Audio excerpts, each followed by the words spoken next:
কুসুম ইন্দ্রাণী গাঙ্গুলির কথা মতো আয়ুষকে ড্রাইভারের চাকরি করার জন্য আচ্ছা মতো অপমান করে আর ইন্দ্রাণীর বাড়ির চাকরি ছাড়তে বাধ্য করে। ইন্দ্রাণী সেই সুযোগে আয়ুষ আর কুসুমের মধ্যে দূরত্ব বাড়ানোর চেষ্টা করে। আগামী পর্বে দেখা যায় শ্যাম ফোনে কাউকে একজনকে বলছে, সব ইনভেস্টমেন্ট তুলে নাও, সব ইনভেস্টমেন্ট বন্ধ করে দাও। এরপরে দেখা যায় ঈশান এসে আয়ুষকে বলছে, তুই সব ইনভেস্টারদেরকে আটকা ভাইদা, সব ইনভেস্টাররা ইনভেস্টমেন্ট তুলে নিতে চাইছে। ওরা যদি ইনভেস্টমেন্ট তুলে নেয় তাহলে অনেকের কাজ বন্ধ হয়ে যাবে, অনেকের ফ্যামিলি অচল হয়ে যাবে, তুই কিছু একটা কর।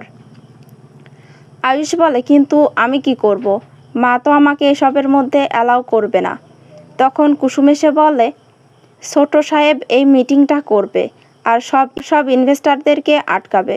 তো বন্ধুরা, এই ছিল আজকের পর্বের আপডেট। কেমন লাগলো কমেন্টে জানিয়ে দেবে। পরবর্তী আপডেট দেখার জন্য চ্যানেলটি সাবস্ক্রাইব